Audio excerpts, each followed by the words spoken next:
యేసుక్రీస్తు అతి శ్రేష్టమైన నామంలో క్రైస్ట్ విట్నెస్ స్టూడియో క్రీస్తు సాక్షి ఛానల్ వీక్షకులకు ప్రభువు పేరట వందనాలు తెలియజేస్తున్నాను.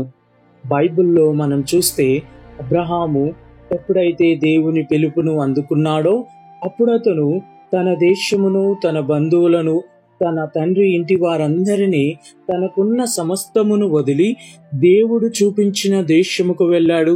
దేవుని మాటకు, దేవుడి పిలుపుకు లోబడిన అబ్రహామును దేవుడు అనేక జనములకు తండ్రిగా చేశాడు. అలాగే అబ్రహాము గొప్పగా ఆశీర్వదింపబడ్డాడు. అచ్చం ఇలాగే ఒక వ్యక్తి దేవుని స్వరం విని, దేవుని పిలుపుకు లోబడి చైనా దేశమునకు మిషనరీగా వెళ్ళి అక్కడ మూర్ఖపు ఆచారాలతో జీవిస్తున్న ప్రజలను ఎలా మార్చాడో మనం ఈ వీడియోలో చూడబోతున్నాం. అతనే హడ్సన్ టేలర్.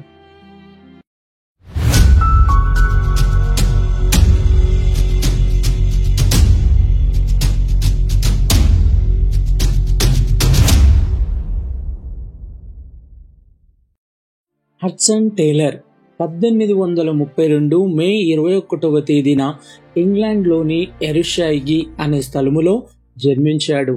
ఇతని తండ్రి గారి పేరు జేమ్స్ టేలర్ మరియు తల్లి అమేలియా. ఇతని తండ్రి రసాయన శాస్త్రవేత్త మరియు మెథడిస్ట్ బోధకుడు. హడ్సన్ గారి తల్లిదండ్రులు ప్రథమ ఫలము నాది అన్న దేవుని మాటలకు విధేయతగా హడ్సన్ గారిని చిన్నప్పుడే దేవుని సేవకు సమర్పించారు. అయితే హడ్సన్ గారు చిన్నప్పటి నుంచే చాలా బలహీనంగా ఉండేవాడు. అందువల్ల పాఠశాలకు వెళ్లకుండా ఇంటి వద్దే ఉండి చదువుకునేవాడు. అలా తన 4 సంవత్సరాల వయసులోనే తన తండ్రి వద్దే ఎబ్రీ అక్షరాలను నేర్చుకున్నాడు. ఆయన తల్లిదండ్రులు చిన్నప్పటి నుంచి భక్తిలో పెంచారు. అందువల్ల నేను పెద్దవాడనైతే చైనా దేశమునకు మిషనరీగా వెళ్తాను అని అంటుండేవాడు. ఎందుకంటే చైనా దేశములోని ప్రజలు మూర్ఖపు ఆచారాలతో విసిగిపోయి ఉన్నారు. యేసుక్రీస్తు యొక్క ప్రేమ, సువార్త వారికి ఎంతో అవసరము అనే విషయాలను పీటర్ పారే అనే భక్తుడు వ్రాసిన పుస్తకాన్ని హడ్సన్ గారు చదివిన తర్వాత మరింత ఆసక్తి చైనా దేశానికి వెళ్ళగోరెను. తన 14 సంవత్సరాల వయసులో పాఠశాలకు వెళ్ళుట ప్రారంభించాడు. ఆ పాఠశాల వాతావరణం అతని భక్తి జీవితాన్ని దిగజార్చింది. అలా పాపములో జీవించాడు. చిన్నప్పుడే దేవునికి సమర్పింపబడిన కుమారుడు బాల్యములోనే రక్షింపబడాలని భారముతో ఆయన తల్లి మరియు చెల్లి ప్రార్థించేవారు. అలా వారు రోజు మోకాల మీద హడ్సన్ గారి గురించి, తన రక్షణ కొరకై భారముతో ప్రార్థించేవారు. ఇలా ఉంటుండగా ఒకరోజు హడ్సన్ గారు సమాప్తమైనది అనే కరపత్రిక చదువుచుండగా దేవుని ఆత్మ ఆయనను ఆవరించి తన పాపాల కొరకు పశ్చాత్తాపపడి మారు మనసు పొందాడు. ఆ తరువాత తన 17వ సంవత్సరములో ప్రభువా, నా జీవితం విషయమై నీ చిత్తం ఏమని ప్రార్థించుచుండగా నా కొరకు చైనా దేశము వెళ్ళుము అనే స్వరాన్ని విన్నాడు. అప్పటి నుండి తనని తాను మిషనరీ సేవకు సిద్ధపరుచుకొంచున్నాడు. అలా చైనా భాషను నేర్చుకొనుచు చైనా భాషలో ఉన్న లూకా సువార్తను గంటల తరబడి చదువుచుండేవాడు. అలా కఠినమైన శరీర శ్రమలను అలవరుచుకొని ఎటువంటి సుఖాలకు స్థలమియ్యక తనని తాను క్రమపరుచుకుంటూ ప్రతి పని తానే చేయుట నేర్చుకొనుచున్నాడు. చైనా దేశములో మిషనరీగా ఉండుటకు, వైద్య విద్యను కూడా నేర్చుకొనుటకు కాలేజీలో చేరాడు. అక్కడ తాను ఎదుర్కొన్న కష్టాలు, పేదరికము ప్రభువుకు మరింత దగ్గరవుటకు సహాయపడ్డాయి. ఆదాయములో 3వ వంతును దేవునికి ఇచ్చి ప్రతిరోజు కాలేజీకి 8 మైళ్ళు నడిచి వెళ్ళుచు ఉదయం రాత్రి ఒక రొట్టె ముక్క తిని సరిపెట్టుకునేవాడు. చివరికి దేవుని పిలుపుకు లోబడి 1853లో తన 22వ ఏట ఒక ఓడలో బయలుదేరి 5.5 నెలలు సముద్రములో ప్రయాణించి షాంఘై పట్టణము చేరాడు. అయితే అప్పుడు చైనాలో అది యుద్ధ సమయం అయినందున సువార్తను ప్రకటించుటకు అవకాశం లేకపోయింది. అయినను నిరుత్సాహపడక రోజుకు 5 గంటలు చైనా భాషను నేర్చుకుంటూ హడ్సన్ చైనా జాతీయ వేష భాషలను అనుసరించెను. అలా తాను వైద్యము చేయుట ద్వారా కొందరికి సువార్తను ప్రకటించాడు.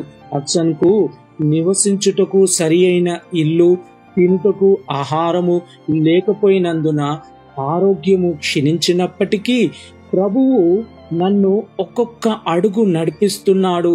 ఆయన సన్నిధిలో విశ్వాసముతో అడిగినప్పుడు ఆయన సమస్తమును ఇచ్చుచున్నాడు అని అనేవాడు. హడ్సన్ గారు ఒకరోజు చైనాలో ఉన్న మేరీ అను క్రైస్తవ ఉపాధ్యాయురాలిని కలుసుకున్నాడు. ఆమె కూడా చైనాలో క్రీస్తు కొరకు నిలబడింది. అలా వారు పెద్దల అంగీకారముతో దేవుని చిత్తములో వివాహము చేసుకున్నారు. వీరిద్దరు కలిసి రోగుల సేవ, వాక్య పరిచర్య చేయుచుండిరి. అలా విస్తారమైన సేవ ప్రయాణముల వలన హడ్సన్ ఆరోగ్యము దెబ్బతింది. 7 సంవత్సరాల సేవ తర్వాత అనారోగ్యుడైన హడ్సన్ విశ్రాంతి కొరకు, చికిత్స కొరకు ఇంగ్లాండ్ వెళ్ళాడు. అలా ఇంగ్లాండ్లో ఉంటుండగా సమయమును వృధా చేయకుండా చైనా దేశపు మ్యాప్ను తన గదిలో గోడకు తగిలించుకొని అప్పటి ఆ దేశములోని 11 రాష్ట్రముల కొరకు 38 కోట్ల జనుల కొరకు ప్రార్థించుచుండేవాడు. ఆ దేశమునకు 24 మంది మిషనరీలు కావాలని భారముతో ప్రార్థించి చైనా ఇన్లాండ్ మిషన్ను ప్రారంభించాడు. తన ప్రార్థన ఫలితంగా 11 నెలల తర్వాత 16 మంది మిషనరీలతో మరలా చైనాకు బయలుదేరాడు. అప్పుడు దేవుడు వారి సేవను అభివృద్ధి పరిచాడు. చైనా ఇన్లాండ్ మిషన్ను స్థాపించిన 20 సంవత్సరాలకు అందులో 225 మంది మిషనరీలు పని చేయుచుండిరి. సేవలు అభివృద్ధి సాధించిన హడ్సన్ వ్యక్తిగతంగా ఎన్నో కష్టాలను ఎదుర్కొన్నాడు.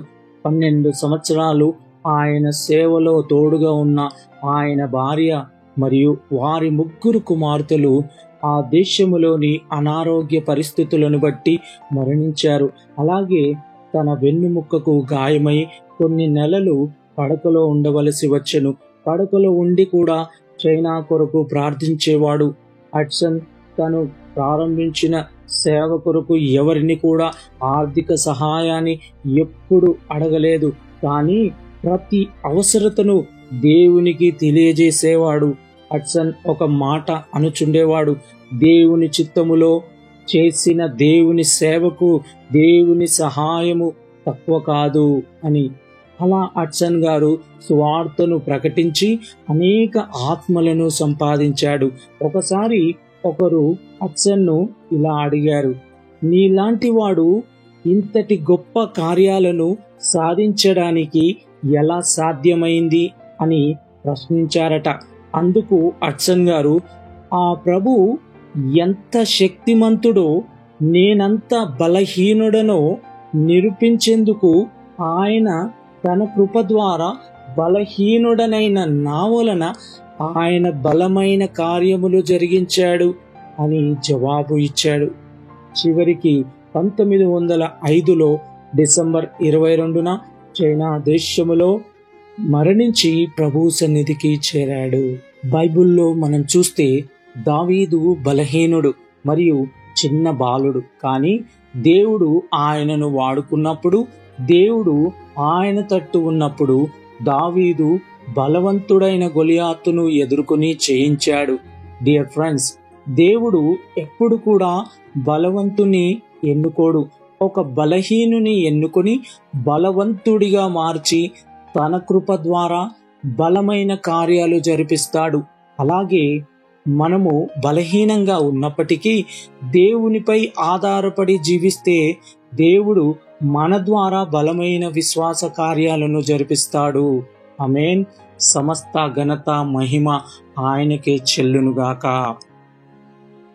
మేము మన ఛానల్లో అందించిన ఇతర వీడియోలను కూడా తప్పకుండా చూసి మీ మిత్రులకు, శ్రేయోభిలాషులకు షేర్ చేయండి. ఈ వీడియో మీకు నచ్చితే లైక్ చేసి ఈ వీడియోపై మీ కామెంట్ను పోస్ట్ చేయండి. ఇప్పటి వరకు మన ఛానల్ని సబ్స్క్రైబ్ చేయకుంటే వెంటనే సబ్స్క్రైబ్ చేసి క్రొత్త వీడియోల నోటిఫికేషన్స్ కోసం సబ్స్క్రైబ్ బటన్ ప్రక్కన ఉన్న బెల్ ఐకాన్ని క్లిక్ చేయండి. అందరికీ వందనాలు. Thank you. Praise the Lord. Amen.